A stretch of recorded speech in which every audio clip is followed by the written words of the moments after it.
suis ravie de vous retrouver aujourd'hui pour une vidéo conseil d'écrivain dans laquelle je vais répondre à une question qui est qu'il faut faire mourir son héros principal? Pourquoi est-ce que vous devriez faire mourir votre héros principal? Alors il y a deux réponses à cela. D'abord pour faire aboutir le livre, voilà, parce que c'est la fin logique qui doit survenir dans le livre, c'est l'aboutissement de votre histoire, c'est la mort du héros. Votre histoire devient alors une tragédie. La deuxième option, si vous choisissez de faire mourir votre héros, donc ça peut être pour assurer la gloire de votre héros ou son échec. Donc sa gloire dans le fait de, voilà, il ne veut pas se plier aux règles, il ne veut pas, il n'accepte pas, je ne sais pas moi, la punition, il décide de se suicider, etc. Ça va le porter en gloire, ou alors il va mourir dans un combat héroïque.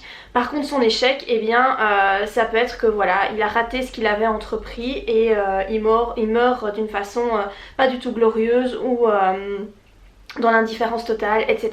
Alors il faut savoir que la mort de votre héros va avoir des conséquences sur vos lecteurs. Ça va créer de l'émotion et ça va les surprendre fortement. Vos lecteurs risquent de ressentir de l'injustice et de la tristesse par rapport à cette mort parce que voilà, ils s'étaient très fort attachés au héros et ils ne s'attendaient peut-être pas du tout à ce qu'il meure dans le livre. Une question à vous poser, c'est quel est le message que vous avez envie de transmettre? Parce que la mort de votre héros va en fait vous montrer votre vision du monde à vos lecteurs.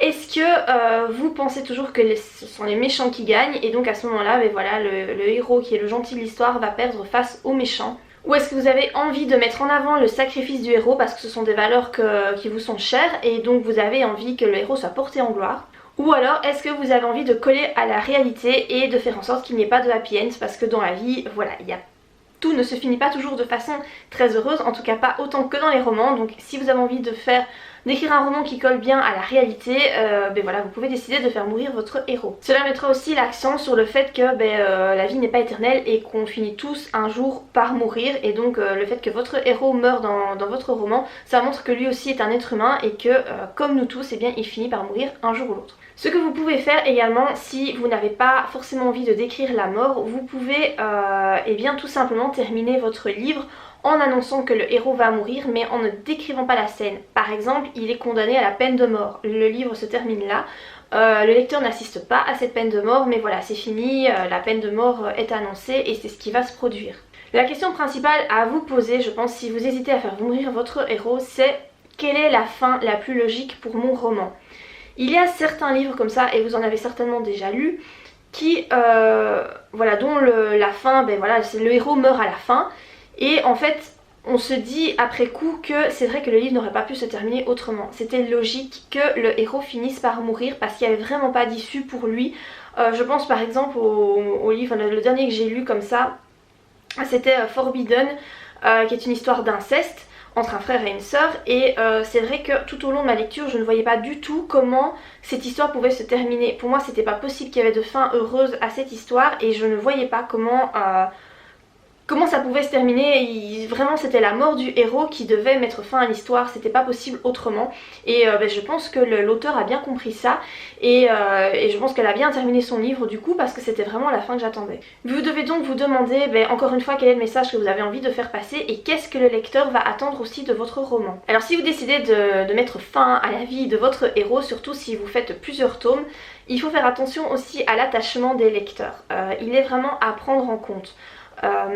J.K. Rowling par exemple, donc, qui est l'auteur d'Harry Potter, pensait faire mourir Ron dans le 5e tome, mais finalement elle a changé d'avis. Je pense que le fait que les fans étaient tellement pris d'affection pour Ron, c'était tout simplement impossible de faire mourir ce personnage. Je peux vous citer un autre exemple qui est Conan Doyle qui a écrit Sherlock Holmes. Eh bien il l'a fait mourir dans un de ses livres et il a été obligé de le ressusciter dans le volume suivant parce que il a reçu vraiment de vives critiques de ses lecteurs et voilà, il a bien été obligé de trouver une façon de le faire revenir à la vie. Et sinon je peux aussi vous citer le livre qui a également été adapté en film de Stephen King, qui est Misery, qui voilà, c'est une infirmière qui est fan des livres d'un auteur et cet auteur va décider de tuer le personnage et cette infirmière va complètement péter un câble et va faire subir toutes sortes de sévices à l'auteur pour l'obliger à écrire un nouveau livre dans lequel eh bien l'héroïne revient à la vie.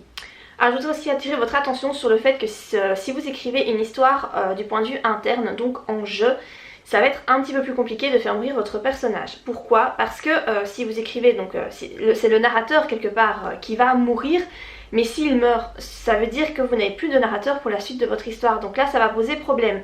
Ou alors vous devez le faire mourir à la fin de votre tout dernier chapitre et l'épilogue l'écrire du point de vue externe, donc en il ou elle.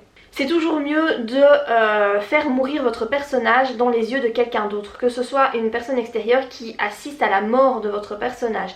Parce que si c'est du point de vue interne, tout ce que vous pouvez décrire c'est l'agonie que va ressentir donc la personne qui est en train de mourir.